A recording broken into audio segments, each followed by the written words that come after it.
you to come to today's events. It is a great pleasure to host this event. Before we start today's event, I'd like to make a few remarks. First, I'd like to thank all of you, all the audience, for coming to this event. Let's share the wisdom of what is the future is possible using the cognitive computing and deep machine learning, and how we can advance our knowledge in that field and how we apply the advancement in the solution to the society. And also I'd like to thank today's speaker, the distinguished engineer from IBM and Heather, and also our IT manager. We will give you some of the highlights about the Watson Bluemix technology, as well as some of the detailed information about how to use it. And third one, I'd like to really thank IBM for their generous donation of 200 Bluemix license to UCI and to community. And Rick is the one, he's the hero behind that. I'm the one, I feel so lucky, so privileged to know Rick and a lot of people in the audience who are behind this donation to make it happen. Our goal here is to create that ecosystem to support not only Orange County, but our nations in really moving forward with this big data initiative in our countries. And before we invite Rick to make a few remarks, I'd like to say a few words about what Cali 2 is working on and why this cognitive computing and big data are so important to us. We have two major initiatives. One is Internet of Things, as you know, that is going to be ranging from $7 to $19 trillion worldwide markets by 2020. And big data is one of the major elements of that IoT movements. And data, it becomes a service. It's not a commodity, it's a service. It has a tremendous values. How do we harness that value? I think Ali is going to tell us how to do that. And the second thing we have been working on is advanced manufacturing. This is also U.S. movements led by President Obama with a $1 billion initiative to bring manufacturing back to U.S., advanced manufacturing. And in the last 6 months, we have been working with 30 universities and many different sectors of industry to submit a proposal to DOE. We will bring the data as a service to advanced manufacturing. And the cognitive computing will be one of the key elements in that movement. So we also talked to Rick to form an advanced manufacturing think tank. And that is a way to really help our nation to understand what the value of the data to really improve manufacturing efficiency and reduce the cost, and really has competitive advantage over other nations. So those are two major initiatives. And the last one I'd like to mention to you, we see so exciting at this time, is all the capability we have at the UCI in the area of, one is related to the traditional, I use the word traditional, using multi-physics simulation modeling tool allow us to design and predict what kind of device we can create. And the second area is using this cognitive computing and big data to mine the information from such an agenda. And the last piece is using augmented reality and virtual reality to really visualize the information coming out of this traditional multi-physics simulation as well as from the data. And that will really create a new agenda for our nation in terms of teaching next generation of STEM employees. And I think this is really the best time for us to get together to create that think tank. What is the best for our society, and so that we can continue this movement. So at this time, I'd like to invite Rick to give a few remarks.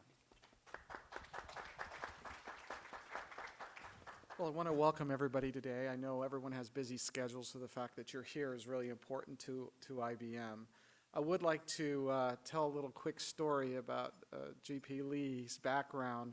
When I went to IBM and said that I was working with Cal IT2 and J.P. Lee, they said, J.P. Lee, he was an executive for IBM, give him whatever he wants. And that's how we got the licenses and the donation from IBM, was on his good reputation.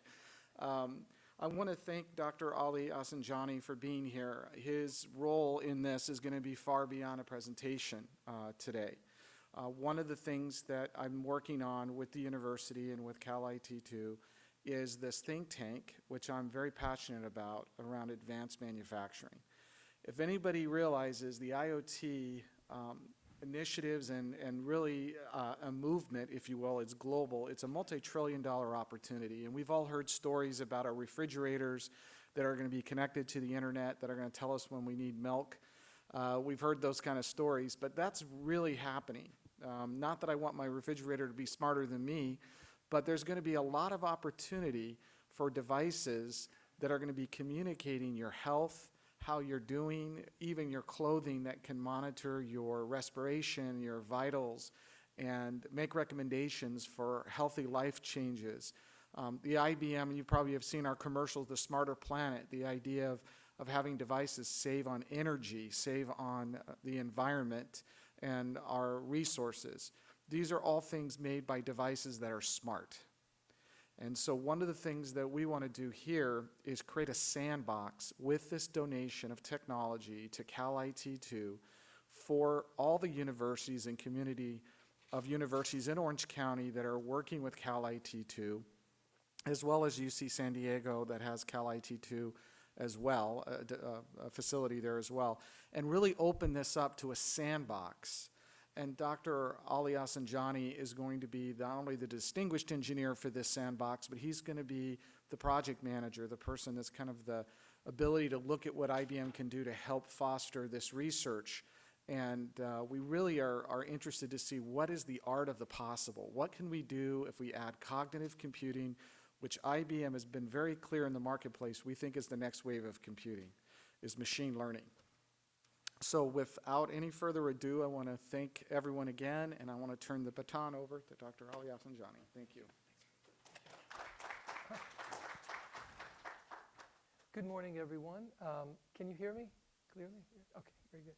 So what we're going to be talking about today is basically, as Dr. Lee and Rick mentioned, kind of the art of the possible regarding what we've termed cognitive computing, and we'll explore what that means a little bit more.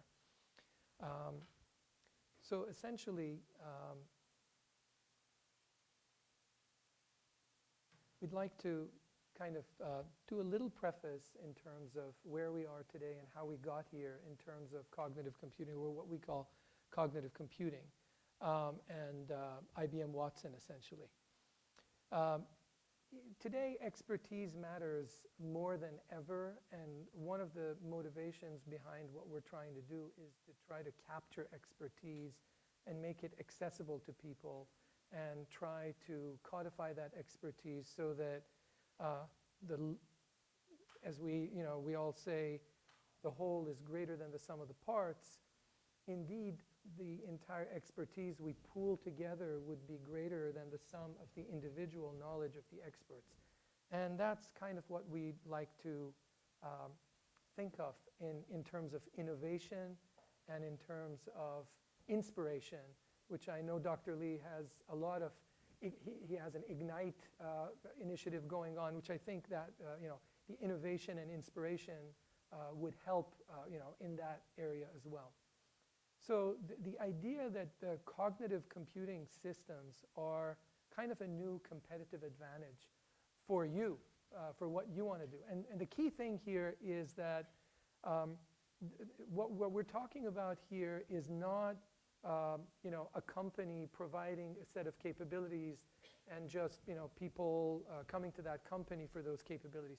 This is really, you can almost think about this, it's not totally open source, but you can think about it as a development ecosystem in a sense where it's really about what can you do with Watson. So I would like you to think about that throughout this presentation, and at the end, we'll come back to it again. What will you do with Watson and the capabilities that it puts in your hands? Each of you come here with expertise in a particular area, and really the sky's the limit. And we're at the very beginning, we're at the cusp, as Dr. Lee and Rick were mentioning, we're at the cusp of a lot of things that are happening here in the horizon. So one of the things I'd like to do is talk about what is this thing we call cognitive computing. Why do we call it cognitive computing? Is it just artificial intelligence? It includes artificial intelligence and machine learning, but it includes a little bit more than that, and I'll kind of talk about that. So one of the first things that people are thinking about in terms of cognitive systems are completely autonomous systems that can think and act, analogous to human beings. We're really not there yet. So there's no illusion about where we are, but there is definitely a horizon that we can see and we can move forward. So the idea is that cognitive systems are intended to amplify your knowledge, assist you in what you do. So it's intended to amplify human cognition. And obviously, cognitive systems are not there to do our thinking for us. They're here to augment your research. They're here to read your articles, read 10,000 articles and find correlations between them. But you're going to be the person who asks the questions, and you're going to be the person who curates, or you and your colleagues are the people who will curate things and guide the artificial intelligence or the cognitive system, which is more than just the AI components and machine learning capabilities, in that direction, so that you have more time to innovate. To do so, cognitive systems try to reason about the problem space. And they do so in a way that's kind of similar to how we think. So the conclusions they arrive at are intuitively obvious to us. We can relate to the conclusions that they arrive to. So the answers that they provide are not, if you do a Google search, you get a whole bunch of things that are potentially marginally relevant. If it's a keyword match, there's a link that may be potentially relevant. So I'm going to give you a scenario. How much time do you spend on email every day? Greater than 2 hours total? Yeah? So that 2 hours, maybe 3 hours, maybe? Yeah, maybe, So, so imagine yourself standing in line to get some food, right? And yeah, you want to have a good conversation, but at some point, there are certain things that you really got to do, and you don't want to get indigestion. So you're looking at your mobile device, and you see all these emails listed there. And when you look at those emails, we usually see 1 or 2 lines of the email when we look at it, right? And so when I look at, I don't really understand what they're asking me to do in that email, right? So I have to open the email. I have to read through it pretty carefully. And I have to, some people beat around the bush quite a bit. And so, right? So it's like, get to the point, for heaven's sakes. But when I look at it, I can't really understand until I read everything. Oh, they really want a PowerPoint presentation for me. Or they really want some time on my calendar. Or they really want me to, do X. So imagine, this is the current system. Now, if we use cognitive computing and apply it to that scenario, what would the world look in that case? So here I'm standing in line, and I look through my email. Same long list of emails. Oh my God, what am I going to do? But this time, I'm going to see the first lines that appear in my email are the items that are relevant, that I know are relevant to me. It's going to look at my email, and it's going to bring that particular line in the email and highlight it in yellow, like a highlighter, and say, send me the presentation. And I know it's coming from Dr. Lee, so I immediately know, oh, okay, the Cal IT thing. Okay, here's the presentation. Done. So I'm not going to, I'm not going to waste your time, you're not going to waste, etc. So collectively, how much time is wasted scavenging through email, right? So the cognitive system would know the relevance of the email to you. And it would highlight that line that is relevant so that when you see it, you're going to see that line. And you don't have to go through the entire email. You may if you want to, but 9 times out of 10, that's what they want. It's done. Sometimes people send you thank yous. You send people some things, and then out of all the email, maybe 10, 20% of them, I open them up and they say, thanks. Well, that's very kind of you, but on to the next one, right? So this is where the cognitive world differs from our current world, and this is how useful it can be. That's why the cognitive system isn't just an artificial intelligence system, which is a set of rules like an expert system or a machine learning system. It's a set of things that interact with humans. So there's machine learning, there's artificial intelligence algorithms behind it, there's lots of analytics behind it, there's lots of unstructured data around and behind this whole thing, and the processing of that unstructured data in a way that thinks similar to you and I, so that the conclusions are intuitively obvious to us. Yeah, that's the point in the email that I care about. So thank you, I'm going to respond. I know what to do now. So that's kind of the scenario. So this is how it can not only look at what you want and give you kind of what you want, but every time you interact with it, it learns a little bit more. It's more like a dog, right, than anything else. It starts to acquire some kind of affinity to you, your quirky ways, my quirky ways of doing things, and it adapts to it. So that's what a cognitive system is about. So it's not just artificial intelligence, right? So essentially, if we look in the future, cognitive systems are going to be what transaction processing used to be 5 years ago. And I usually say 20 years, but I'm inclined to say in a decade right now, right? So maybe I gave this presentation a month ago.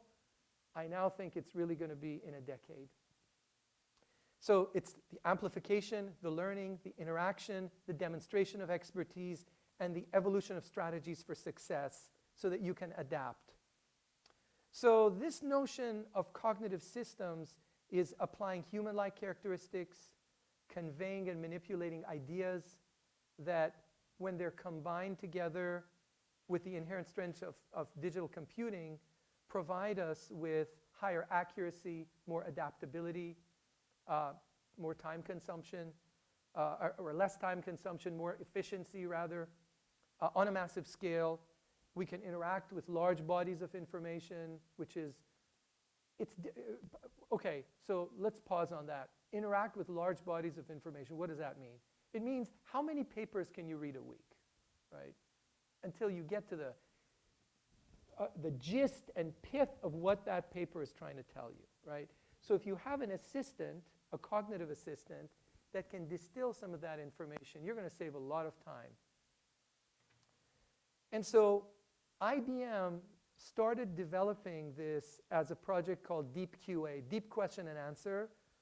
This goes back to 2009, maybe even a little bit before that. And in 2011, we started, kind of popularizing it. Yes, it won the Jeopardy challenge, against the human competitors. But that was not really the point. The point was, it's feasible for a system to interact for the first time. I would contend that it passed the Turing test at that point in time, because the interaction with Watson by the participants was such that you couldn't tell whether there was a machine or a human being on the other end. It responded to irony, it responded to jokes, it responded to elements in the Jeopardy challenge that are part of what we consider to be traditionally human interaction. So there are algorithms in a pipeline that dealt with those types of questions. So how it works is it listens to the signals emitted by our world, and it evaluates certain patterns and the relative strengths and weaknesses of those patterns that convey meaning. And the semantics behind what we're doing are captured in algorithmic annotators that detect and score the strength of the features, the signals that are relevant for a given domain, relevant to a given domain, relevant to a given domain. So we have to create a corpus of knowledge for each major domain. That's an important point that we need to point out. Again, this is not HAL, right? We have to help it, curate it, nurture it until it learns a specific domain. And you can't ask it any question under the sun. That just doesn't make any sense at this point in human evolution, in our interaction with cognitive systems. You have specific domains. You have oncology. You have specific areas like travel and transportation. You have specific areas like insurance or mortgage. Very specific areas create corpuses of knowledge that we can then leverage. These machine learning algorithms are then taught to recognize those meaningful patterns in that domain through very traditional means of supervised and unsupervised learning. And ultimately, we create what's called a ground truth, which is what we consider to be the axioms, the postulates, the theorems, the corollaries, if you think of it just on a geometric metaphor, in that domain. And you can then start interacting with it in a natural language like interaction. It could be a text message. It could be a human vocal interaction. And they're able to boost their comprehension through metaphorical comparison to models of the real world that are constructed with shared contextual history. So if a domain is similar to another domain, it'll recognize that new domain, but it'll always give you a probabilistic kind of answer. And if you ask it, why did you say that? It'll bring you the citations for why it said what it said. And that, I think, is very important. So confidence is reinforced through redundancy and supporting evidence. Different combinations of features in machine learning represent different reasoning strategies that we have. And if we look at it for a second, one of the, and I'm going to pause you for a second on this important point, the amount of data that's generated. Dr. Lee pointed to big data and the importance of big data. There's structured data, and then there's unstructured data. So if you see on this side, the amount of data that is generated, this is enterprise data, voice over IP, social media, sensors and devices. We are getting into a very, very significant long tail, statistically speaking, versus the short tail of data that is just out there and is not really consumable. We consume a very minute fraction of it. So if we were going to process the data pertaining to a retailer, we could provide individualized, targeted, segmented marketing to specific populations. So if there's a sale at Macy's and I happen to like gray jeans and Asics Kayano 2021, whatever the latest thing is or whatever, to run, and when I log on to Macy's.com, I don't care about the other things. I care about the things I want to know about and I care about. So it should offer those things to me. In order for it to do personalized recommendations, this is what a cognitive system can provide us with. So when you look at question-answer kind of scenarios, like the Watson Jeopardy challenge, I want to just mention that there are a variety of technologies behind. So these are the different types of question answers that we've identified, and we create a pipeline. Our secret sauce is in identifying the different question answer types and to select algorithms behind them that allow us to conduct supervised learning for the initial stages and then gradually move into unsupervised learning so that as we move through the pipeline, we can actually answer the question for the majority of cases. Or the system, the cognitive system can answer the questions. So it's important to identify what are the types of questions and what we can do for each of the question types. So cognitive systems are really creating a new partnership.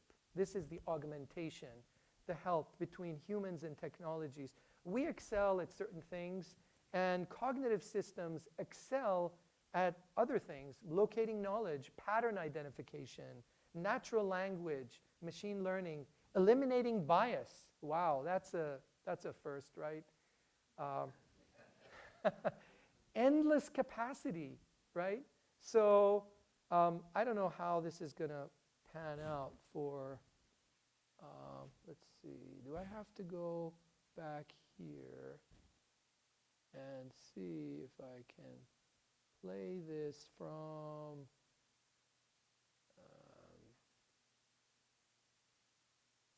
I don't know if I should play it from here. Okay, let's see. Okay, if I plug this in, will I make people deaf? Probably not yet. Okay, good to know. I'm going to plug it in here, and if I may, whoop, okay, that's fine.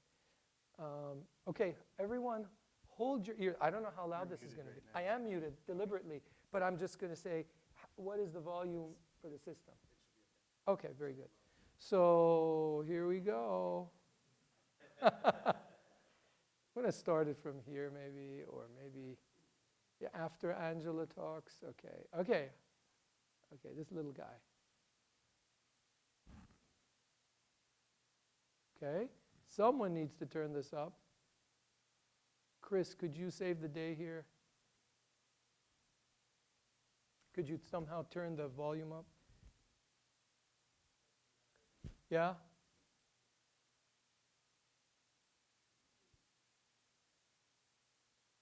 My speakers are 100%, but, well, I tell you what. I'm going to do this. I'm going to pull this out.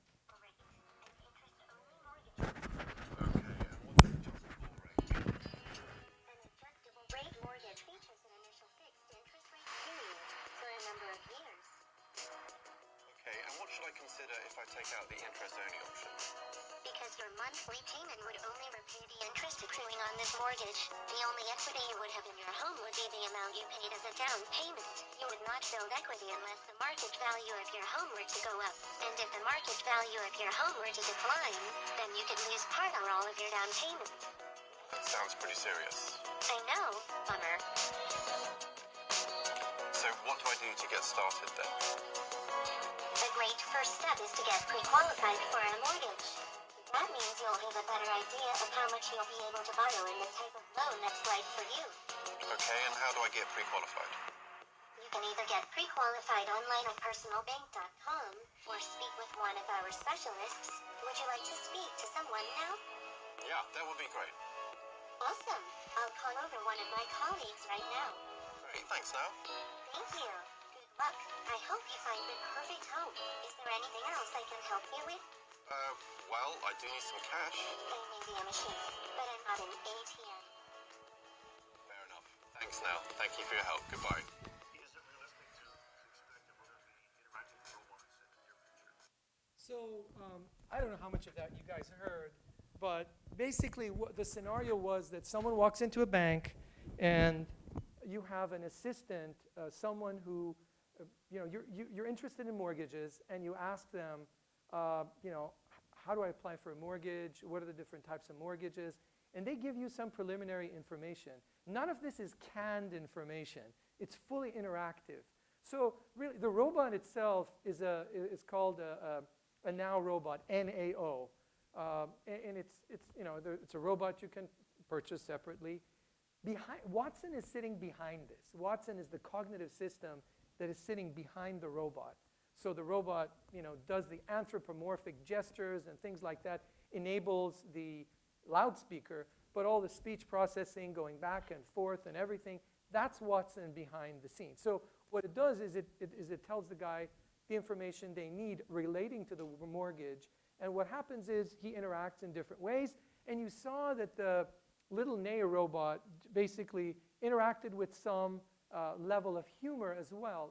Asked if I need some cash. He said, "I'm not an ATM machine," and he said, "Good luck in finding that." And he said, "It's going to be difficult." He said, So there's some kind of an anthropomorphic interaction. These kinds of systems are used in hotels, especially in Japan now.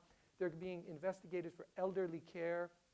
They're being, in New York, we have some of the larger versions of these robots, which are called the Pepper robots, serve as clerks in hotel rooms, or rather the hotel front desk.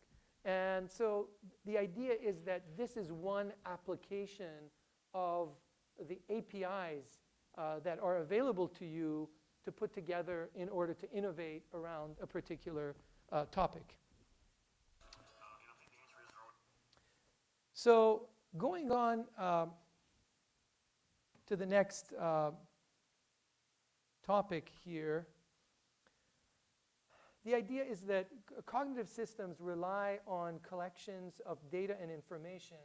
So it goes through analyst reports, it goes through tweets, and I can show you, we have there on Bluemix, there's a service we call Personality Insights.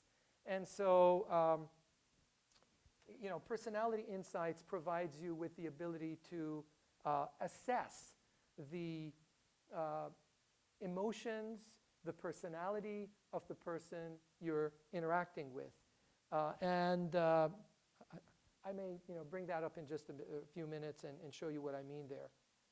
But the idea is that you can tap into a Twitter feed, understand sentiment, do sentiment analysis with this, and conduct various types of, if you will, analytics based on those APIs.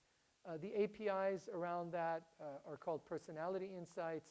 There's another set of APIs called the Alchemy APIs, which pertain to text, to audio, video, and pictures.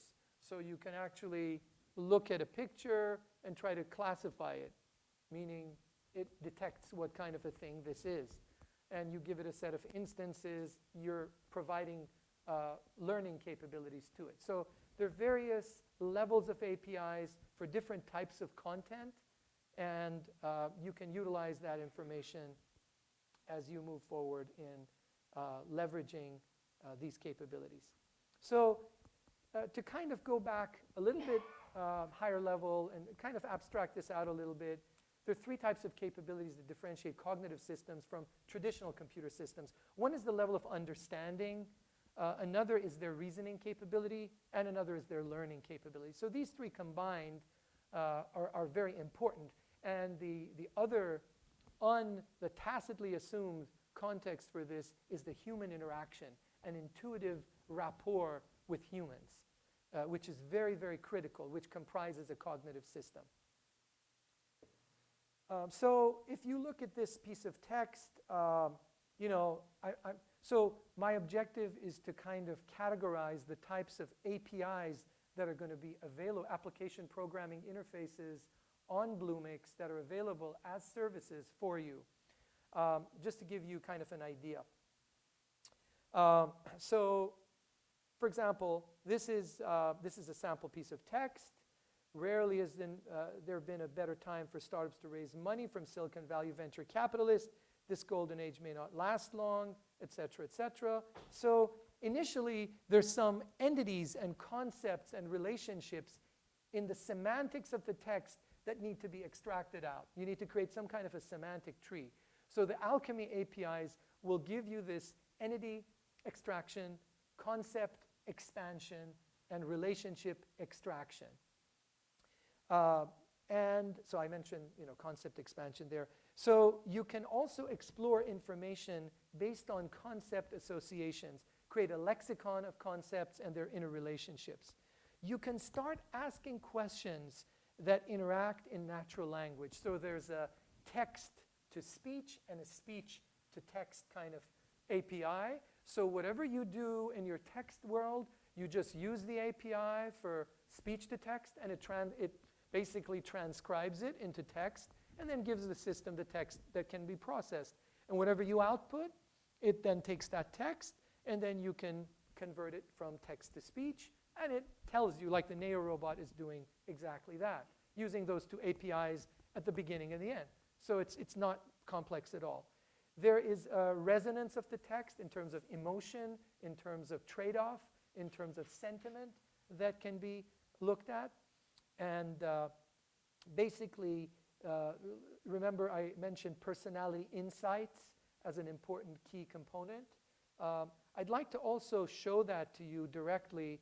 At some point, maybe I'll have Chris come and log me back into the system, because we got disconnected when I connected the power supply. You know, I had the blue screen, right? So serves me right for not having a Mac, right? And so there's the idea of different languages that are supported with Watson. We have a variety of languages that are supported, and the number keeps growing every single day. You know, Japanese, Chinese, Korean, Spanish, English, French, German, and the number keeps growing in various capacities. So you think of a user story.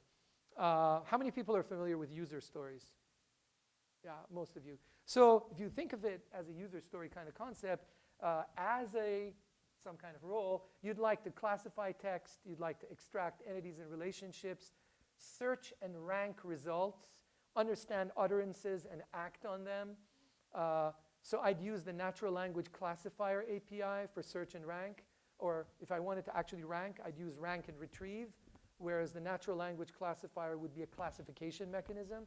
I'd use something called the dialogue API to actually do something once something has occurred, and concept expansion to expand the concept that we're looking at. So if we look at AI in general, I mentioned that, you know, in my humble opinion, the Turing test, you know, Watson passed the Turing test during Jeopardy. And by the way, Watson is not the only artificial intelligence kind of, or machine learning kind of construct. Even though it's a cognitive system, which is kind of a little bit more than just AI and machine learning, what we consider as, you know, as a university professor teaching artificial intelligence, I have these things that I would be teaching, you know, about AI, but cognitive systems go slightly beyond that, as I mentioned. And it leverages a bunch of these things in concert to deliver something that is literally greater than the sum of the parts. And that's that kind of natural human intuitive interaction that has been missing. We've kind of, every time we're, you know, imagine yourself in a cocktail party. What do? I teach artificial intelligence. You wouldn't say that. You say, I play tennis. Yeah. You wouldn't say AI, because they say, you guys can't really do anything. You know, you're just sitting, doing some research in some place. Well, you know, I mean, I'm sure many of you have been doing a lot of things. This is also one of the things that we can, as an AI community in general, claim that we can do stuff. Google has a number of engines. HP's released a number of engines. Facebook is doing the Microsoft. A lot of people are catching up on what IBM has done, and IBM is by no means, it may be the front runner today, but I don't know if next week IBM is going to be the front runner. I have no clue. We are going as fast as we can, and we are opening up many vistas, but there are many companies. So even Spark has Spark ML, Spark machine learning. So the idea is the notion of the cognitive systems are essential. If you're learning a piece of music on the piano, it doesn't really matter what piece. It's a piece that you love, you learn that piece. But by virtue of learning that piece of music, you then elevate yourself to learn a whole slew of other things at a different level. So if you use the Bluemix APIs that are now available to you, you can leverage this into innovation by combining these APIs in ways that are unbelievable when you combine them.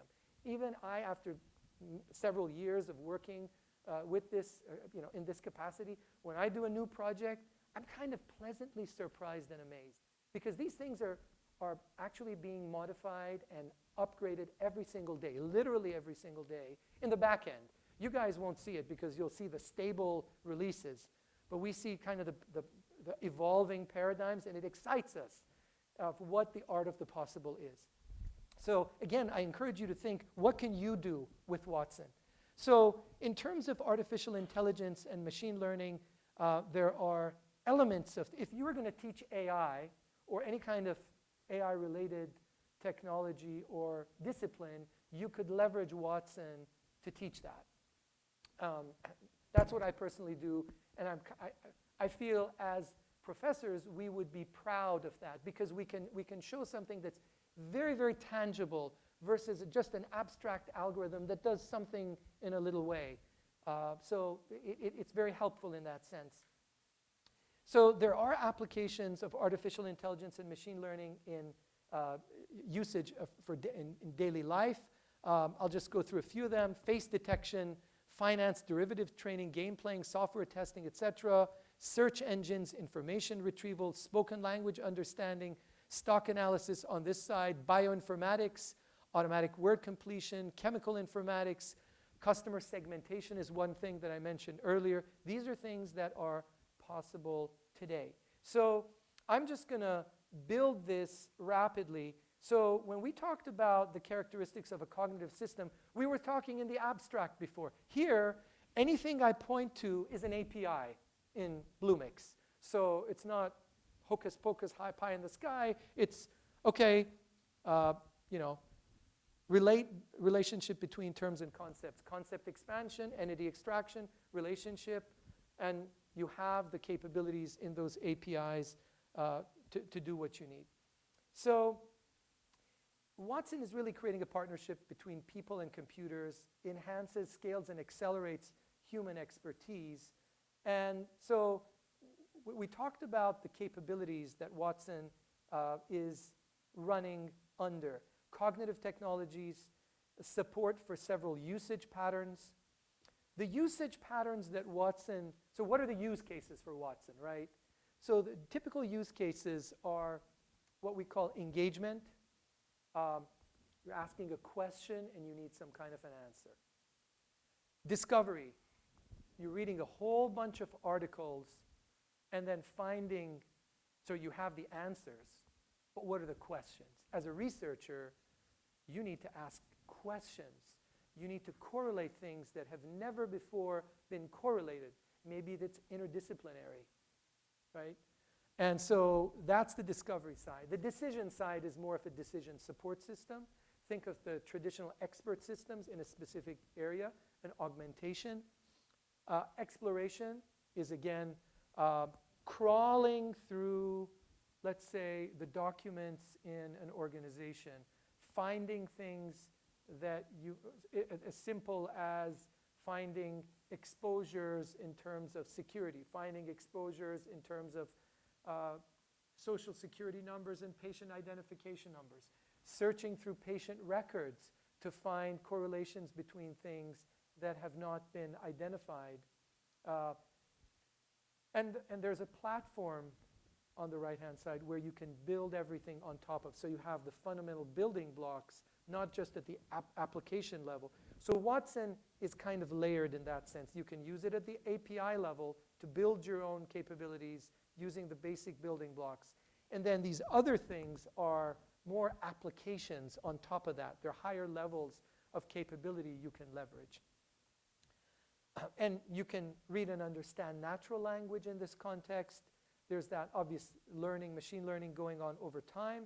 And you can generate, this is, I think, an important point. You can generate multiple hypotheses with a confidence level, with evidence. So it'll tell you, this is the answer to your question. In fact, on the Jeopardy challenge, just to use that metaphor, yes, it gives an answer. But in fact, what it does is it looks at the answer, the probability that this answer is the right answer, and then supporting evidence. And so when we were trying to, during the Jeopardy challenge, not everything went well at all. So initially, it failed, and they had to be restructured. And so all of that tracking of the restructuring was based on the percentage of confidence and the evidence that it was able to pull out. So the algorithms that it was augmented with helped search for additional evidence that increased that confidence rating. It's all about the increased in confidence rating. If you go to a physician and ask for a certain treatment, the confidence level of the physician pertaining to that particular treatment is going to be contingent on your specialized case.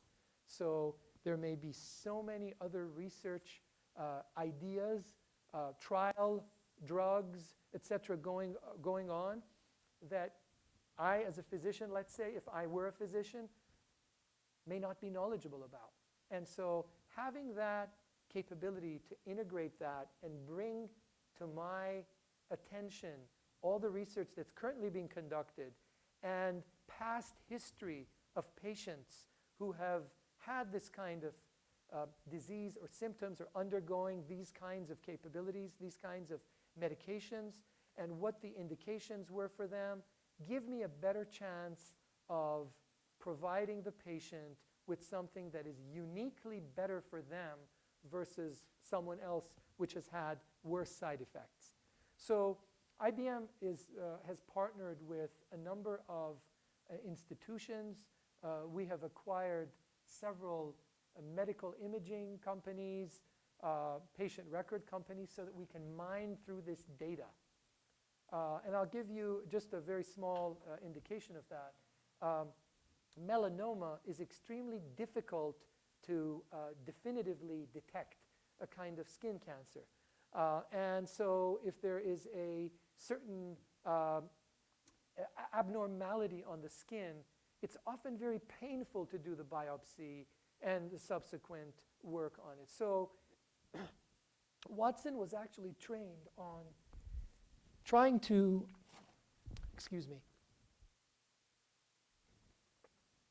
trying to detect melanoma based on the evidence, based on the test results, all of the evidence that usually is given to a physician.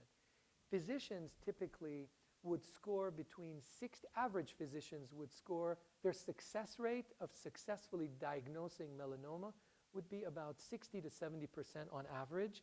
The very good ones would be kind of around 70%. Watson was able to diagnose with above 85% accuracy. So in a very specific area, as an assistant to a physician, the physician was using Watson, able to conduct that diagnosis about 15% better than the best physicians. So this is very important from an impact to society perspective.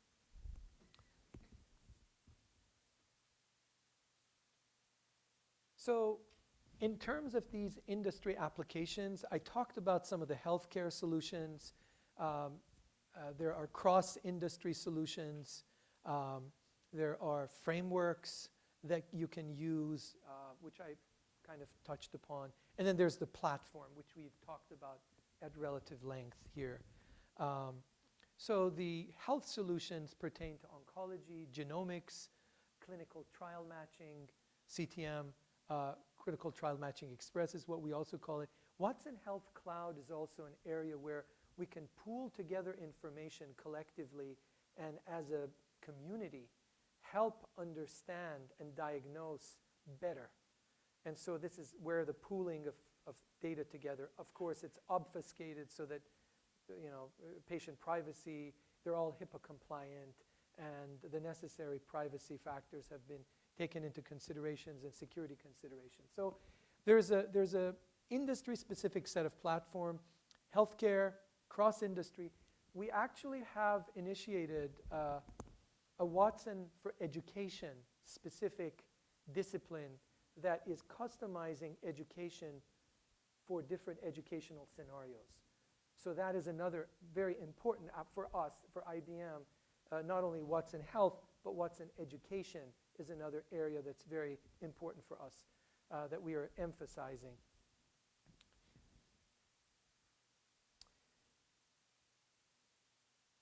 So I'm going to quickly go over the kind of the adoption patterns we talked about: engagement, exploration, discovery, decision, and the platform we talked about earlier. So in Engage, you can engage with customers in a natural language kind of conversation. You can ask questions for greater insight. You can answer with context in mind and taking context into account. You can guide consumers to an outcome.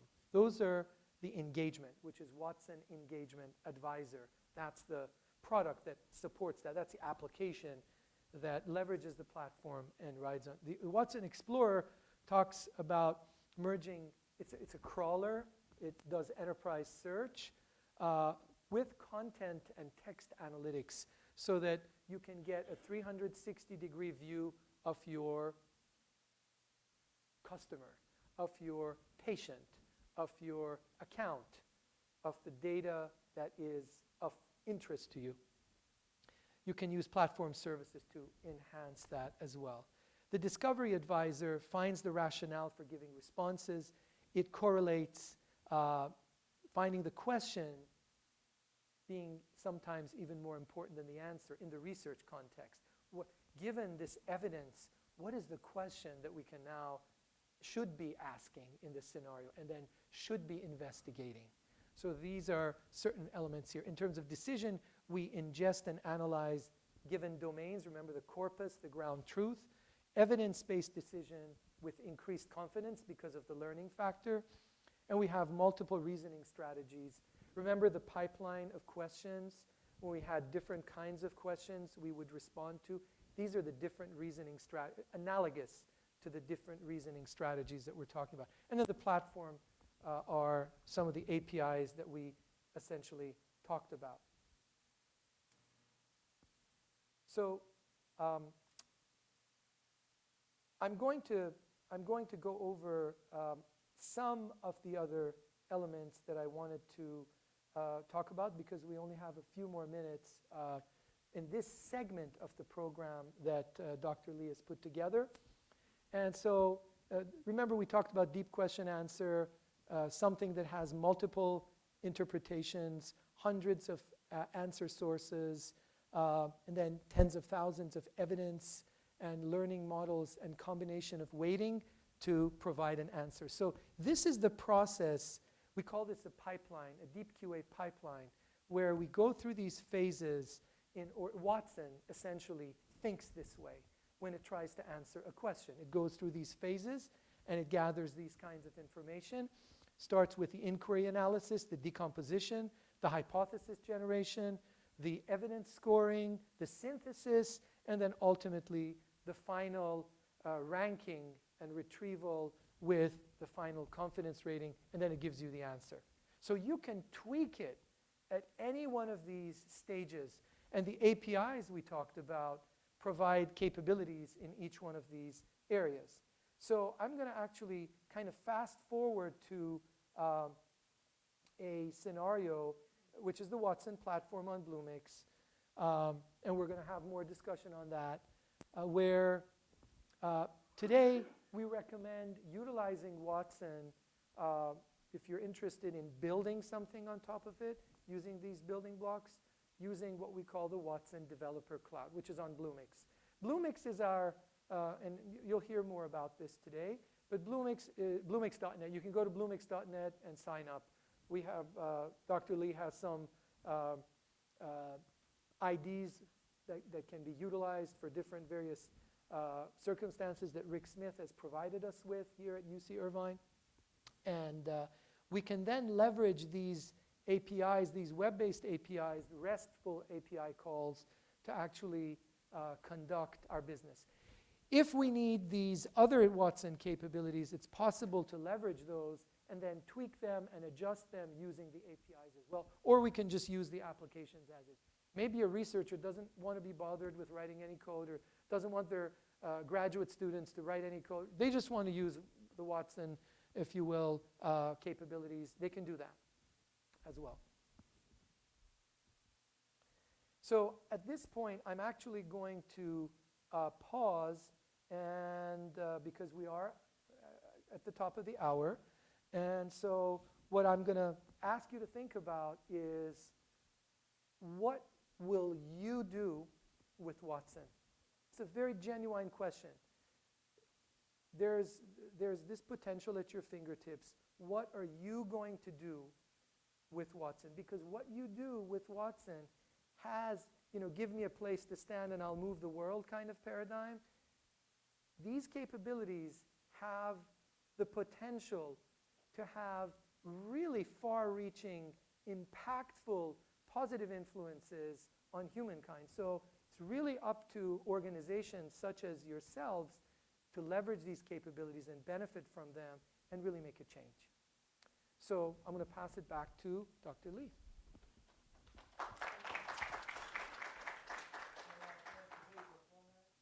What we will do is we will have all the guest speakers to give a presentation, and afterwards we will invite them to the podium for Q&A session. And so after that, we do have a network lunch outside. So if you have more deep questions, and then we will be able to answer your questions. So let's move on to the. Okay, so excellent question. So we contact Dr. Ali, and we agreed to record the presentation. So we will make all the presentation material available on the website, so you can see the video. Generation, multiple YouTube. Any other questions?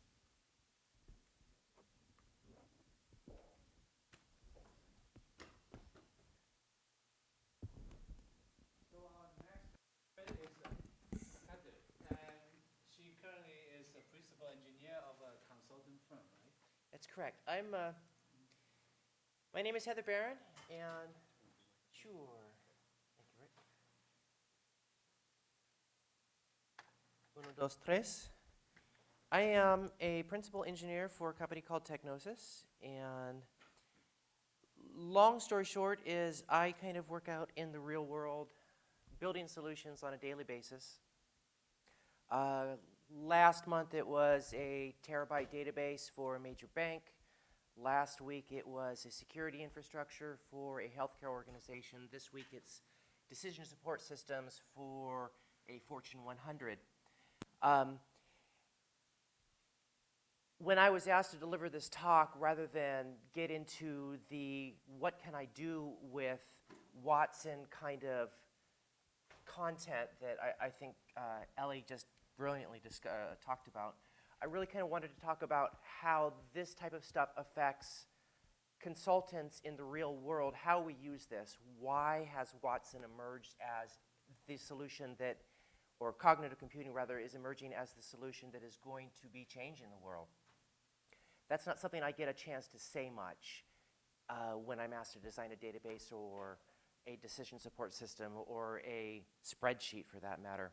So when I do get the opportunity to work with a technology that really can shift the paradigm, it really does make me excited. So what I'm going to talk about today is what I work with in the real world in terms of the things that drive the things I am asked to engage in. And this is basically the list. I'll start with economics. I'll talk about the IT portfolio that any given company is asked to manage. I'll talk about the ecosystem we're living with today that is driving the change. And then I'll talk about some of the systems that are emerging to help us manage this accelerating pace of change. I'm going to talk a little bit about Agile. I'm going to talk a lot about Agile because that's really the framework of this talk in terms of what it is, what it is not, and why it is important in terms of developing these solutions. That will set us up for talking about the emerging ecosystem, and that's really when I hope this line that I've been drawing will come together in terms of what you can do with systems like Bluemix and Watson and how you will leverage them in the emerging ecosystem. So, moving on. Economics, at least in my line of business, is everything. It drives everything that we're ever asked to do. The reason I have a job, the reason what I do isn't done by 100 administrative type staff is because the software that I develop, it makes it cheaper. Economics drives everything. And so if you understand that economics is the primary motivation factor behind everything that ever happens, you'll have some insights in terms of the systems that are likely or likelier to flourish in the coming weeks, months, and years. Long story short is, if there is no other takeaway from this talk, it's if you think about your work in terms of the economic impact it's going to have on the world and your customers, it will give you a lot of insight in terms of why they will adopt or not, or adopt something else. Machine learning is generally a hidden technology. You don't typically see it in its day-to-day application. It's doing fraud detection at your bank. It's doing decision support. It's doing diagnosis management. It's not something that, for the moment anyway, that the typical end consumer will interact with. Thus, it's not something that receives a lot of mind share in terms of the market. But it has the potential, more than anything I've seen in a career spanning 25 years, to change the economic paradigms of how computing is utilized.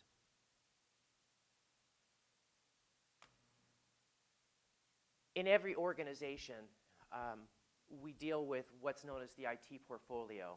And this has two accepted or two general definitions, and they're both correct. They're both important. You know, the first is basically the list of systems and technologies, programming languages, networks, the hardware and software that I use to do my daily business. This is important because this defines our budget.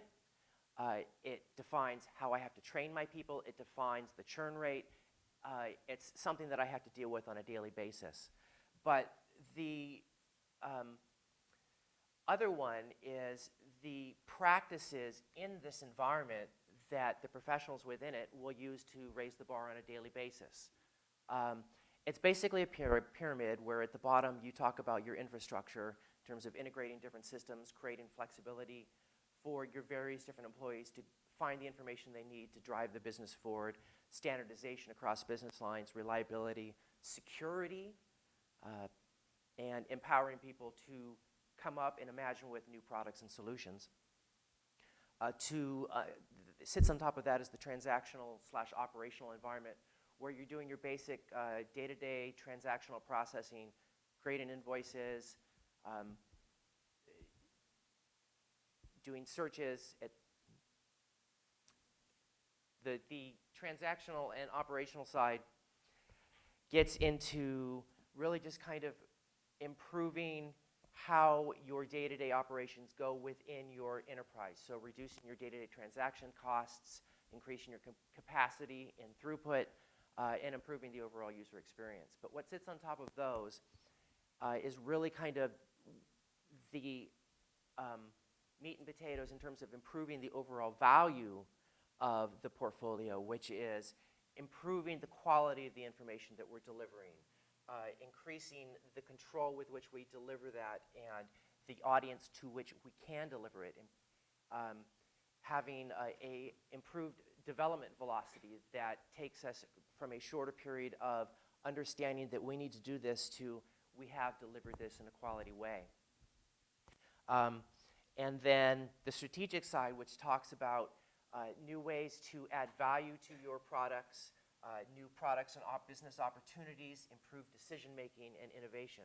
So managing this IT portfolio is really the day-to-day work of the IT department.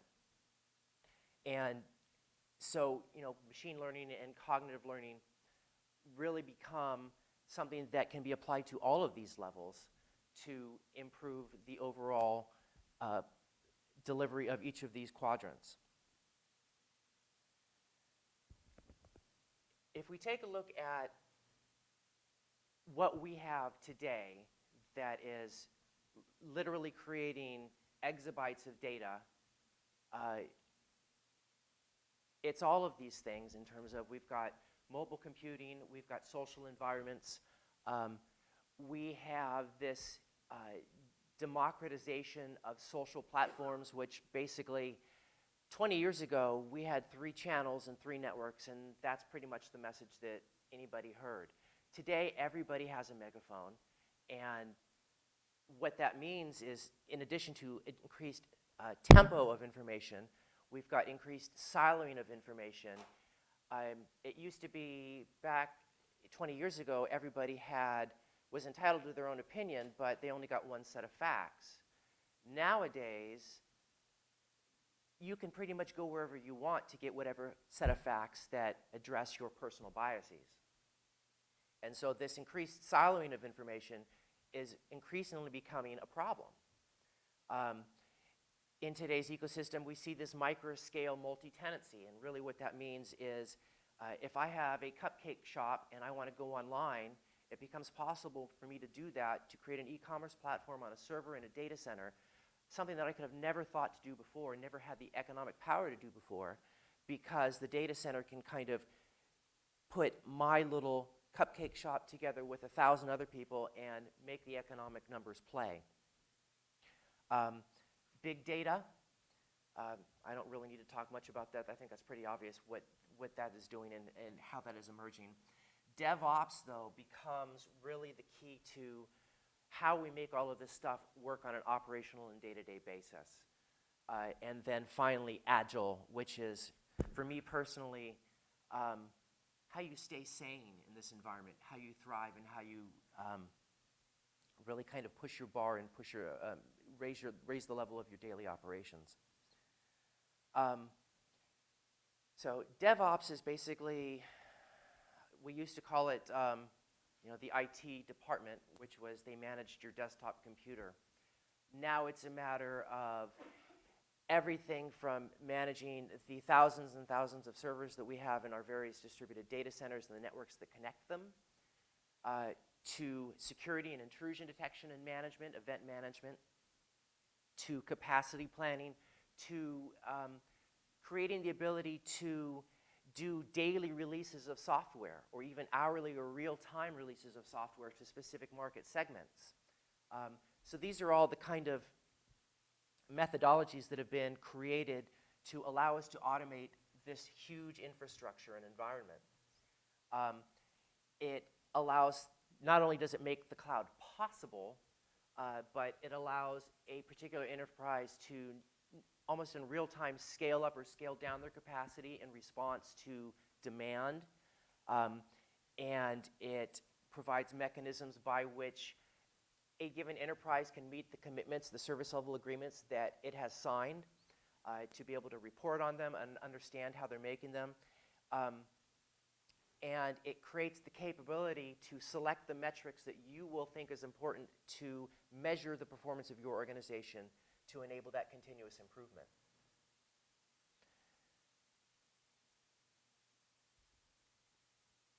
Agile has kind of emerged as a software development methodology, but it is not. Things like waterfall and RAD, those are software development methodologies. Agile is, I like to call it a really good attitude. It is a manifesto of 12 items that talk about these are the things that we're going to do in a high-velocity IT shop. But it is not a religion, as a lot of people will say. You'll get these kind of Scrum and Agile coaches coming in saying you must do these things in this way, and that's Agile. It's not a software development methodology. It's not Scrum. It is not Waterfall or RAD. Those are software development methodologies. Basically, in short, Agile is a manifesto. It's a project management framework. And as I said before, it's a healthy attitude to have if you're going to be a healthy and happy software developer. It helps you keep ahead of the accelerating change that we now have to live in. And so when I say a really good attitude, this is Agile right here. It is things like we're trying to satisfy the customer. That's our highest priority. We want the changing requirements. We understand that a change in requirements happens because of an emerging new situation in the marketplace. It might make our life a bit more difficult, but in the end, it makes the organization better. Delivering software frequently is much better than delivering software infrequently. So we create our systems and our development methodologies to allow us to do that. All of the product stakeholders work together on a daily basis because when you start to silo this information, the number of things that you don't know really starts to emerge as a problem in the development of the technology. We trust our people. We get good people, we train them, we motivate them, and we let them go do their job. Process is far less important than it is understanding that these people are smart and capable. Otherwise, they wouldn't be here. We work face-to-face when we can. Email is nice. Phone calls are nice, but as you know, most of our communication happens unspoken and within body language. So face-to-face is always very important. Working software is our only metric of success. It doesn't matter how many lines of code I wrote yesterday, and if it was 10 times as much as I wrote the day before, if my customer does not have a solution, then I have not done anything for my customer. Agile processes, these processes promote a sustainable velocity. It allows us to say, I did 10 units of work yesterday, 10 units of work today, and I'll do 10 units of work tomorrow, which gives you a predictability in terms of what you are going to deliver. Long story short is, none of these things is a hard and fast rule. And that's really the point I want to make about Agile, is that it's something that we can use to understand and work better within our environments, but it is not something that says this must be done in this particular way. There are plenty of other things around that do that. So, that sets us up for understanding what's emerging in terms of the ecosystem, and why, if you thought the last 20 years were fast, the next 20 years will be much, much faster.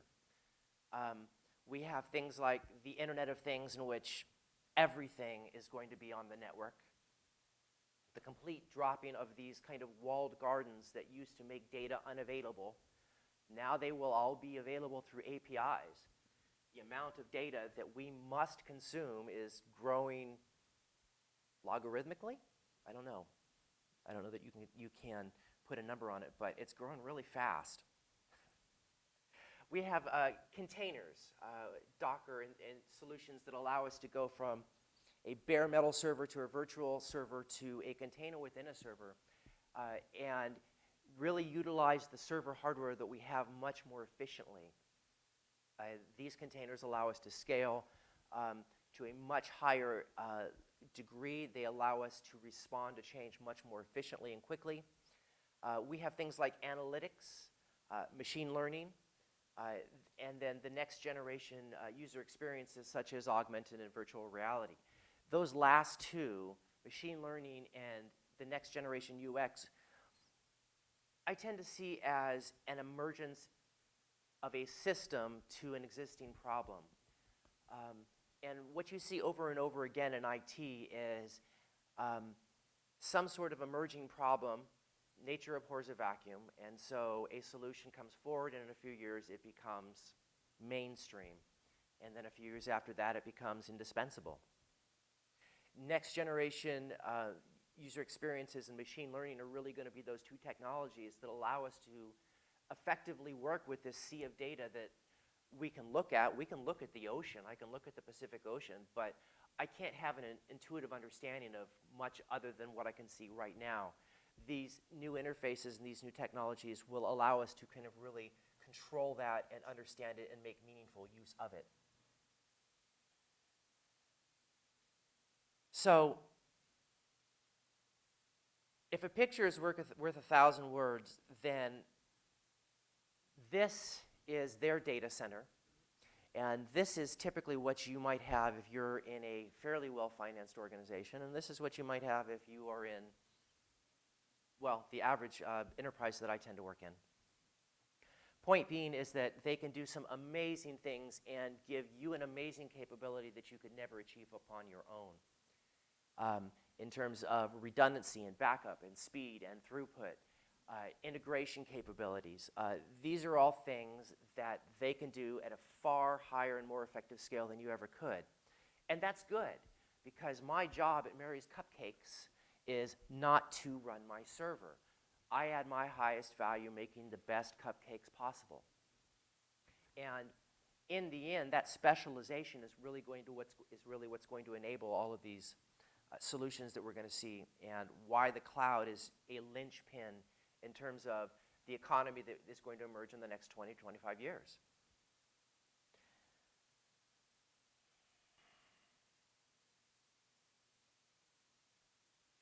So, as I said earlier, it's always about economics. And so the economics for the cloud are almost axiomatic in terms of at the much higher levels of density that you get in a cloud data center, the operating costs to run a particular compute instance drop dramatically.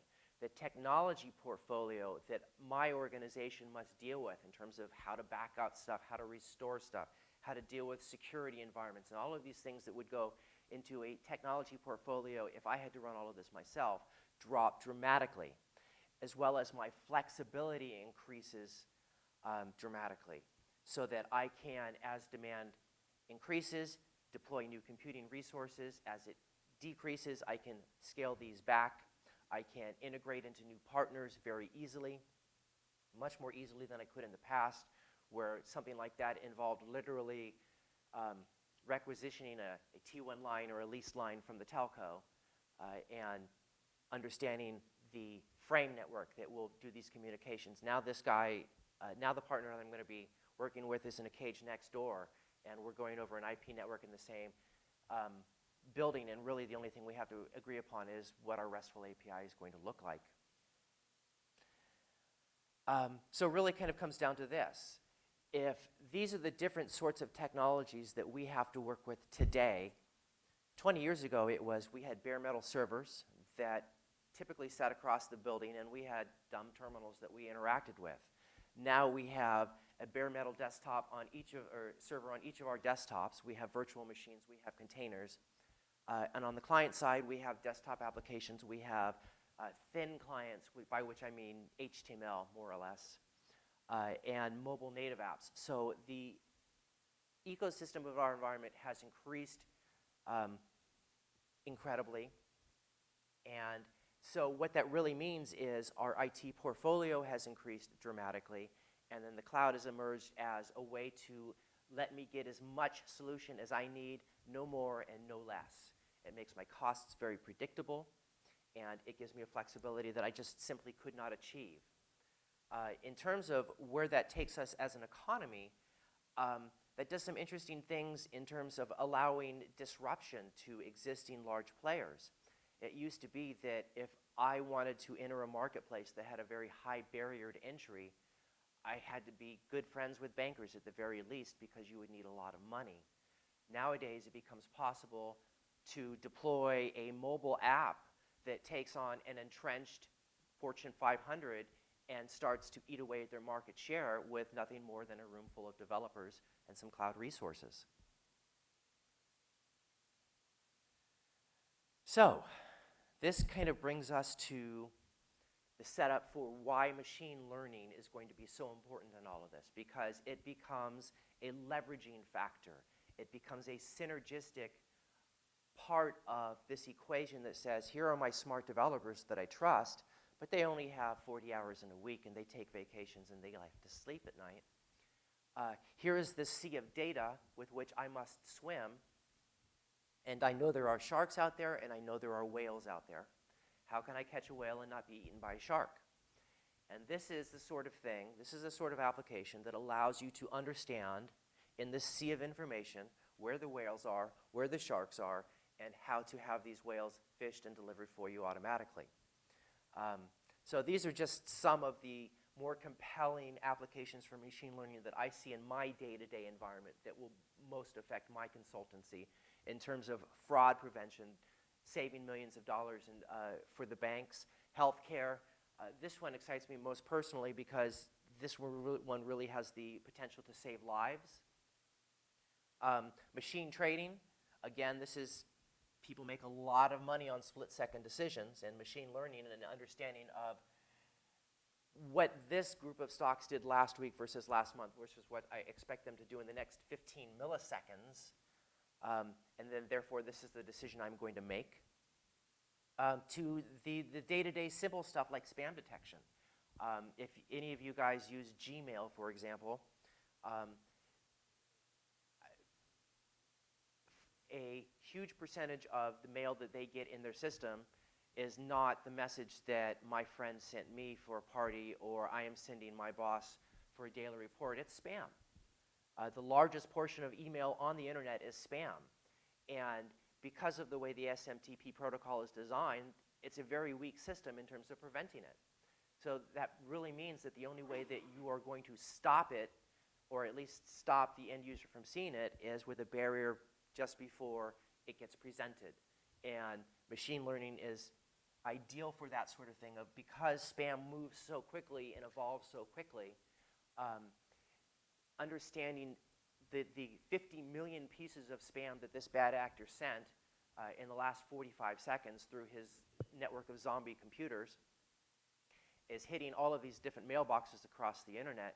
For Gmail users, the system reacts very quickly to understanding a newly emerging pattern and building a blacklist filter against this new spam. So these are just a couple of examples of what is currently being done. As I had said earlier, machine learning is not something that is ever really visible on a day-to-day basis. You don't see it on your desktop. It's not your spreadsheet. It's not your word processor. But it is incredibly important.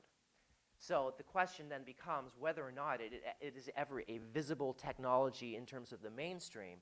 It's going to be a day-to-day tool in my toolkit as a developer and a consultant in more and more of the solutions I am asked to build. More than that, for Technosis as a company to have an expertise in machine learning becomes a competitive advantage for us, because we can go to a potential client and say, well, yes, we can build that database, but we can also, because anybody can build that database, we can also bring out information that you didn't know was in there. And what's more, you didn't even know it was in there, because we can utilize things like machine learning and cognitive computing to understand the content of this sea of information. That said, when I talk about machine learning to clients, which is typically to executives, they don't really understand it. They don't get it. It's not a 2 + 2 equation or something that's in front of their face. For me, it's a barrier to entry when I can say, well, yes, we can make the most amazing spam filter in the world for you. And he says to me, well, that's great, but email is not a part of my business. What can you do for my business?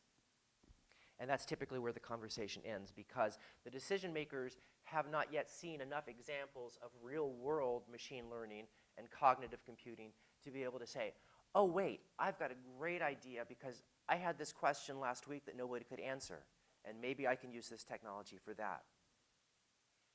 As for as many applications as there are in terms of cognitive computing and machine learning, there are still relatively few, and they are specialized in their application. That's kind of the point of machine learning. It is not an actual intelligence. It is an artificial intelligence, and therefore it must be trained in terms of particular silos, which is great. That's not a problem if there's the economic imperative to do it. However, you must first have the idea to do it. This third one, complicated, difficult to develop, and operate and pay for, that's a barrier that is more or less diminishing and even disappearing today. The number of APIs that Watson offers, for example, is really kind of demolished the barrier that used to be there in terms of using machine learning. It used to be all of this stuff would be programmed by scratch, and to even be able to approach that, you had to have a very deep understanding of the algorithms that these would be used, or would be used in this. Again, the immature infrastructure and APIs, it made it inaccessible, and this is a barrier that is rapidly disappearing. And I think, Ellie, you've made a very good case that it has disappeared. And the relatively hidden infrastructure makes it something that's out of sight and out of mind.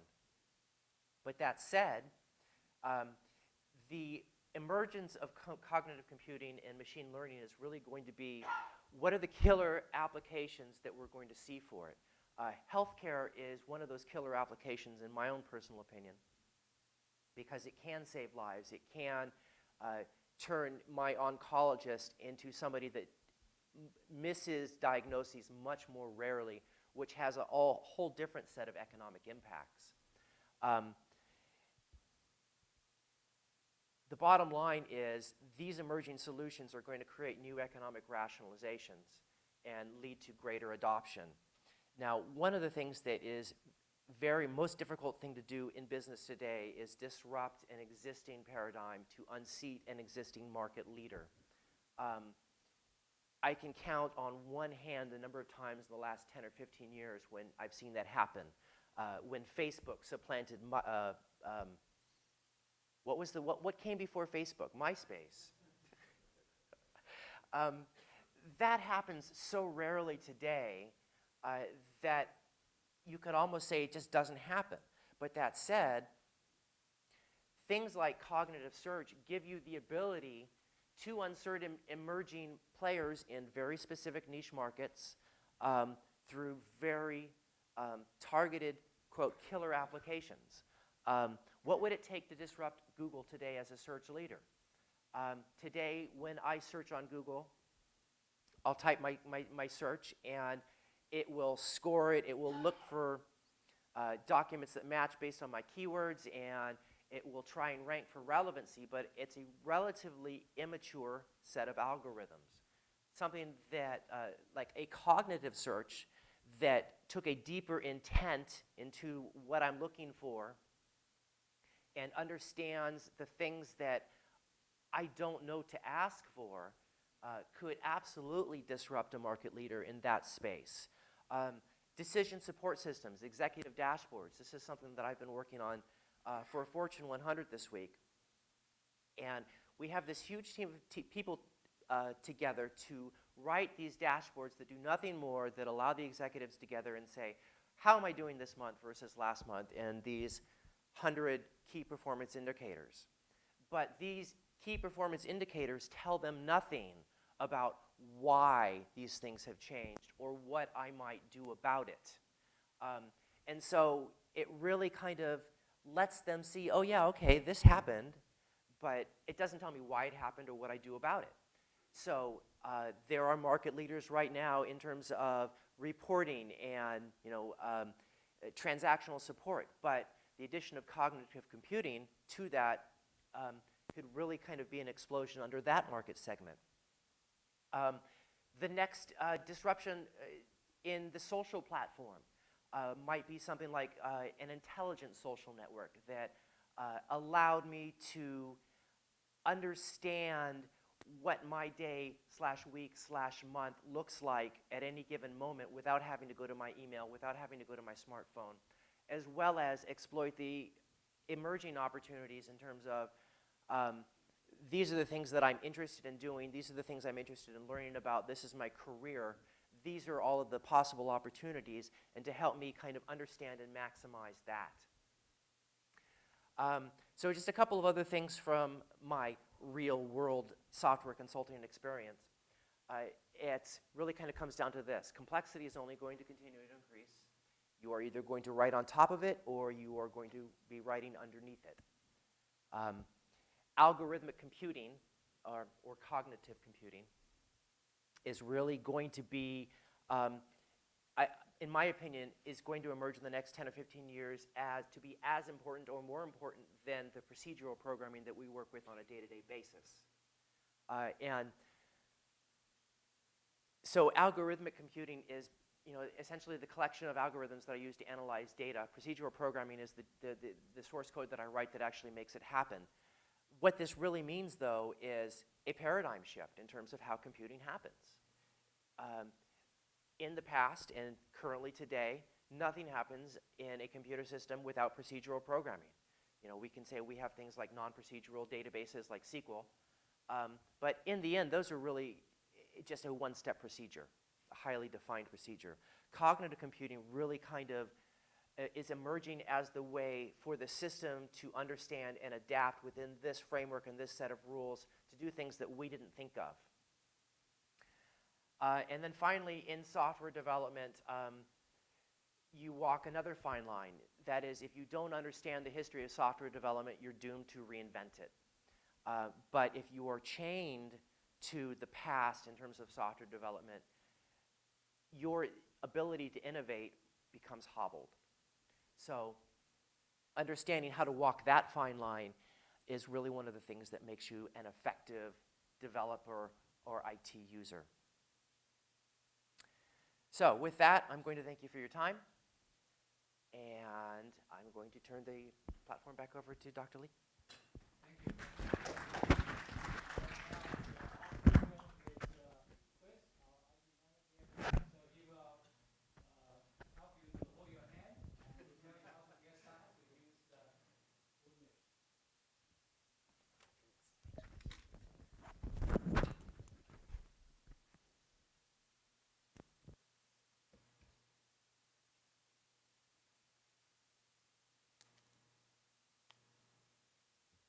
How y'all doing?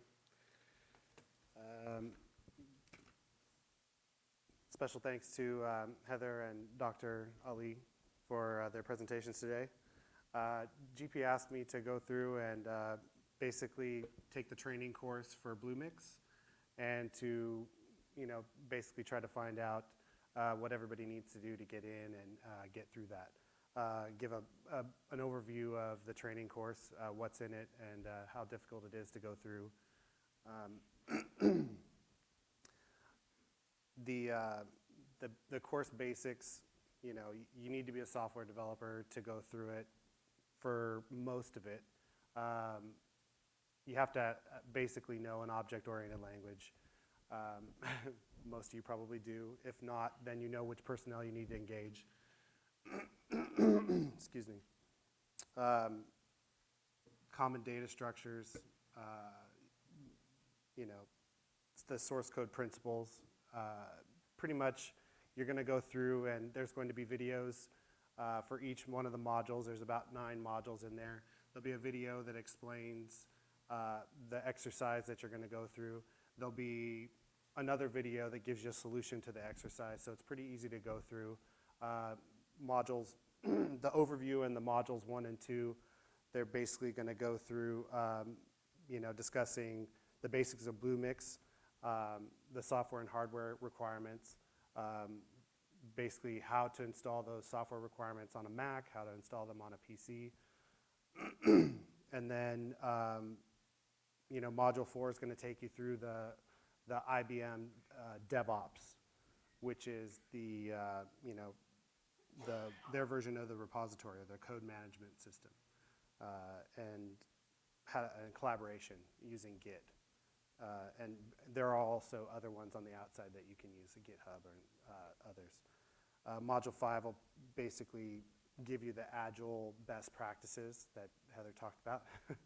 Pretty much gives the same long list of 12 practices.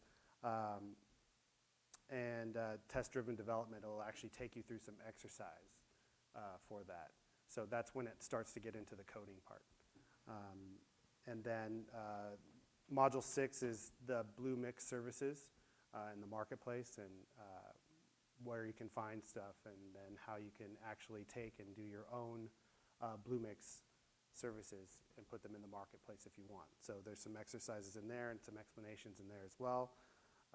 Module 7 talks about the Cloud Foundry architecture. Module 8 is really quick. It talks about the container types and virtual servers. And then there's a brief summary of the entire course and a user survey. So it's pretty easy. I recommend everybody go through that. If you have the general knowledge to get through it, great. If not, you can still go through and watch the videos and get a better understanding of it. I put together a few documents in the back, on the back table. They basically tell you how to get to the course, to take the course, how to sign up and how to register. And then there's also how to get a trial for Bluemix so that you can get in and actually test it out. I believe the trial is 30 days. And then I'm working with Patricia Lim, who's with Cal IT2 here, on getting codes to faculty members here that want to use the Bluemix in their classes. So that's basically it. You can find that on the back counter back there. I will try to put it together into a file that can be sent out as well. And that's it. Any questions? Yes. So on the trials, I noticed that all the APIs have a target. I believe, yeah, go ahead.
realistically for any kind of testing or development, you're going to end up seeing after 30 days.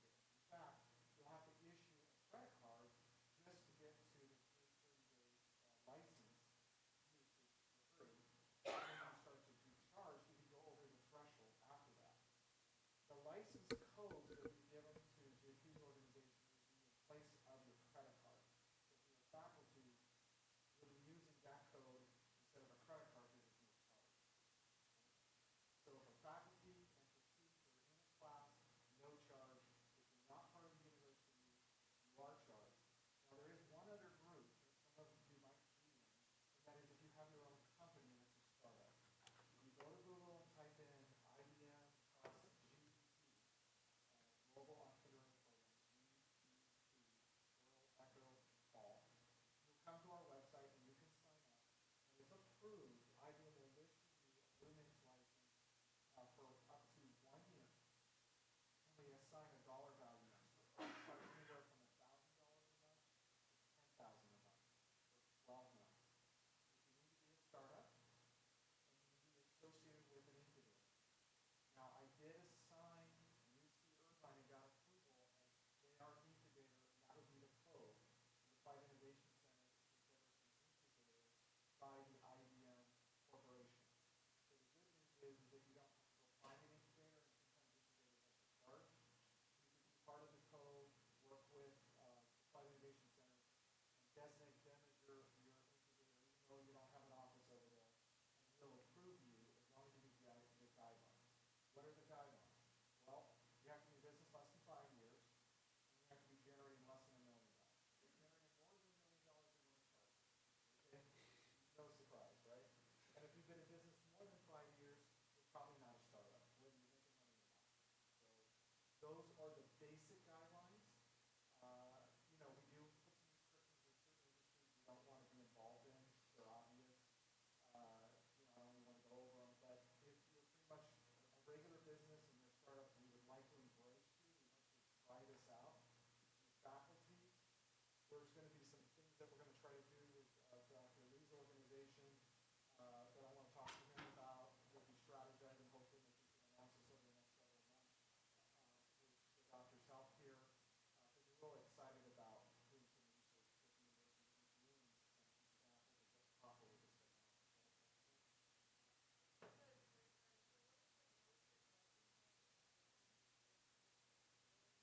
possible with this technology.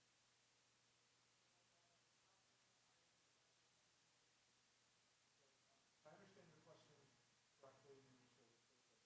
Are you asking, are the licenses available now for faculty, for students?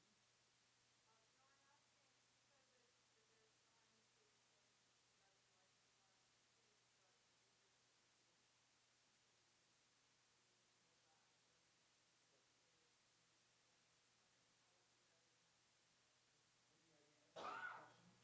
Currently, the way we have structured the license is following. I thought Chris is going to mention that. So if you're an advisor or faculty member express interest in using Bluemix, send email to Patricia Lee. She is the administrator at the strategy group who handles the license agreement with the faculty member. And as soon as we receive the email, we will issue the code to the faculty member. Then the faculty become administrative license holder, and he or she can initiate additional license to the students. That's my understanding. So then, say for example, a faculty member wants to use Bluemix in the classroom, and the faculty member can initiate that process, just assign every student with account, and with the usage within 6 months for the duration of the class. Yes. So for the research purpose, any faculty member send us an email, we will issue code and account number to the faculty member. Then the faculty member can assign additional account to the researcher. 6 months, then it can be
basic services, kind of going up the stack. There are people, meaning companies, entities, that are participating in different levels, different parts of the stack. No one currently has the breadth and depth that Watson has on the Watson Developer Cloud. Some have deep, like for example, Amazon is deeply into cloud infrastructure, right?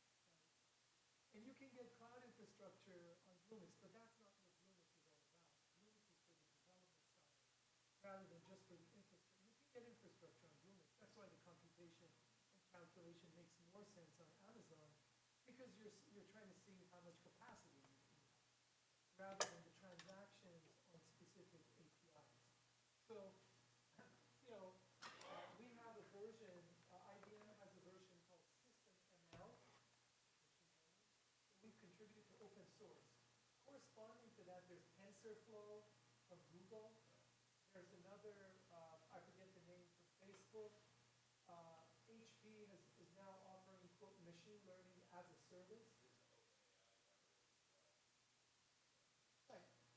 There are a number of companies, so if you look at it, because of this groundswell of, we've actualized the cognitive industry. So now we can actually do stuff. It was sort of like, there were a lot of tablets before the iPhone. If you remember the Newton, which was from Apple at that point in time, right? It was a clunky big thing. But after Apple kind of brought the tablet into its phone, everybody started jumping. So in a similar way, when Watson APIs were basically released, now a lot of companies are coming out of the woodwork in terms of artificial intelligence. So if you think of it, there are a lot of smaller companies coming. Some large companies like Google, Facebook, Microsoft, and HP are definitely they've made a lot of progress in the machine learning side of things, and they're using these technologies in the background. So those are our quote competitors, if you will. But where we are on the grand scale of things, there's different levels of progress each of these companies have made relative to the spectrum of capabilities in cognitive computing. So, quick, short answer: Google, right? The usual suspects. But they have different capabilities.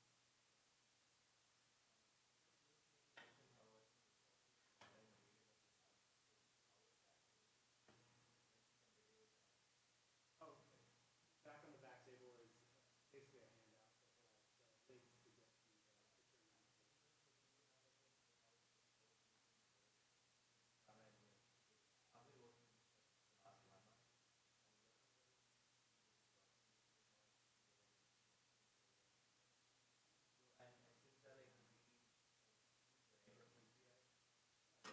We can do a clinic.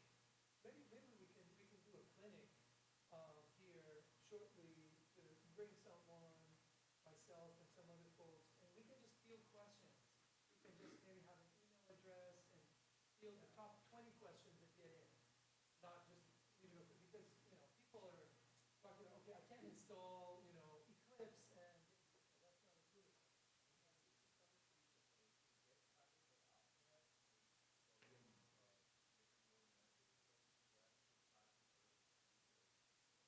Listen, I'll tell you what, for this room, whoever has any questions, email it to me. Developer questions, and I can't promise to answer the questions because some of them I've seen just through experience are really installation-based questions. Like for example, Cloud Foundry hasn't been properly installed, or you need to do a push that you haven't done. So walking through the debugging process is going to be really capital intensive for individuals, but I think you guys are going to have some really good questions that we can point you to. But what I'll also do is there's a Slack channel we have for the Watson development team, and you guys can all subscribe to that and field your questions there. In fact, that is the best way to get your questions answered, rather than even a person, because there's so many people monitoring the Slack channel all the time. So send me an email with the tag Bluemix Clinic, just so I differentiate it from all the other things that are coming in. A Bluemix space clinic in square brackets. In the beginning of your email, Bluemix space clinic, square brackets, not angle brackets, square brackets. And well, pile them all in one. I'll send you an email on which Slack channel so you guys get hooked up with the right people. And then we can do a clinic sometime soon. I was actually going to demo some actual Bluemix stuff today. Um, so anyhow, so we can do that. Yeah, so AR, SANJAN at us.ibm.com. Or send it out to us.ibm. I'll change my alias. I'm going to be his gatekeeper. Please don't give it to your crew. If it doesn't have that Bluemix clinic, it'll just go to my trash folder. But I'd be more than happy to respond to you. Question? Yes. Within 15 years, you went from root to computer to what do you think you face the 15 years working there? Go with me like a walking stick. Yes. In fact, we have projects actually in place today in Japan, very specifically, that we're focusing on what you just said, specifically for elderly care. So that's something that's very real. We're looking at applications today. Now, when will it be ready for consumption? I would safely say within the next few years, you're going to see the first prototypes that are safe for people. To have some degree, they're going to have, they're going to come out with very small capabilities, and they're gradually going to be more autonomous, more capable. So I wouldn't be surprised if within the next 5 years, you see a substantial quantum leap. Because there's so much velocity around this that I would not be surprised. It's even higher than exponential if you look at it. So I wouldn't be surprised in 5 years if you have some semblance of what we call embodied cognition.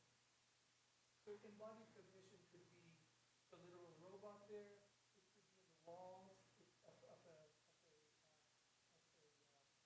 operating room. It could be here. So there are various aspects that, because all it is you have the Watson APIs in the back end, and it depends on what you have in the front end. If you have that little nail robot, well, it can use, basically it's a loudspeaker with anthropomorphic things. It's just channeling the stuff back. The thinking is being done there and transmitted back. So the big industry, we have the capability to do that in the short term. And again, I'm asking you the question, what are you going to do with Watson? Because it has, the capability is there to create. One more question. I mean, do you see any advantage in keeping data really in the cloud on the server so that we can use like AWS? I think it's going to be a combination of edge, cloud, premise, on-premise, off-premise. It's going to be a combination because we were talking the other day about this where what if you get disconnected, right? So you want to have intelligence on the edge as well. You can't have reliance on a remote network at all times. So there's a certain degree of autonomy in edge-based devices, a certain degree of intelligence there as well. So I would say that the intelligence is going to be essentially distributed intelligence more than anything else.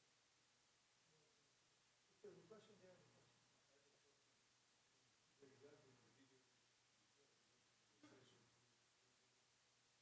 Every time we ask the robot something, there's reaction. Pretty much. Because what's happening is the speech to text is occurring, it's interpreting it. If you look at the Neo robot, it turns green, meaning it's connecting, and if it's unoperational at that point in time, it turns red.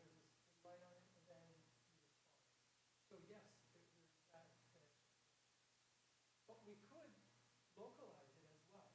I mean, there's, like Bluemix has a version where we have a public Bluemix, we have a dedicated Bluemix, and we have a private Bluemix instance. So let's say your university went all in with this and you guys actually, purchased a local, there would be a local version. All right, so various APIs, the hypothesis that what kind of persistence or interoperability among APIs if you got the right answer, and then if that is just you propagate that out to all the other instances or share it. I mean, does it have any memory beyond a priori data set? Yeah, so remember the stack. So there's the basic services, the APIs, and then on top of it we had some called platforms, like the Watson Engagement Advisor. Yeah, those. Okay, right. So those guys do persist.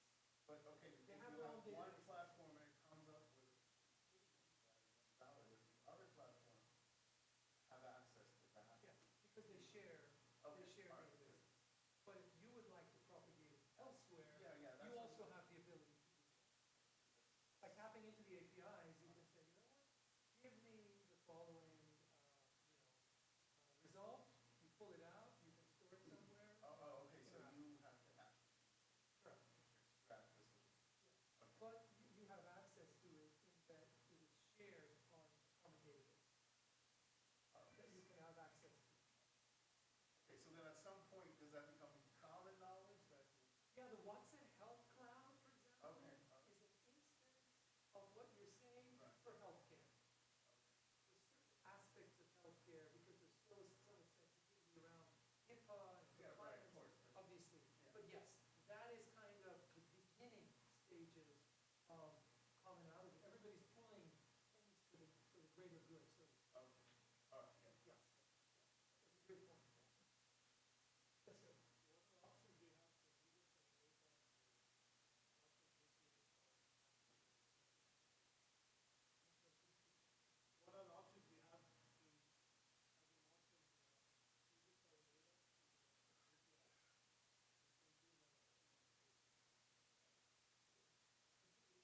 the compiled version of the API.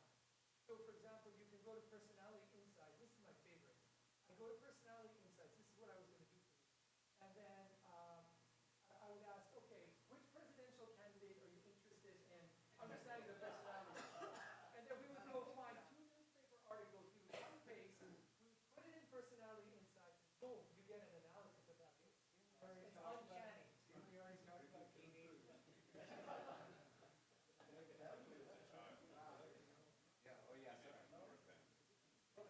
So that makes it fun. But what my point is, there are lots of boilerplates there, and there are demos there that you can execute right then and there.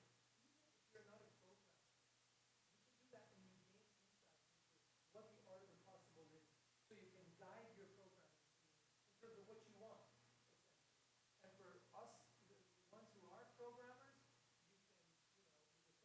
you essentially have boilerplate to start with, and that's where you get the bang for the buck, because getting up off the ground, the bootstrapping in any discipline is always problematic, but once you get off the ground,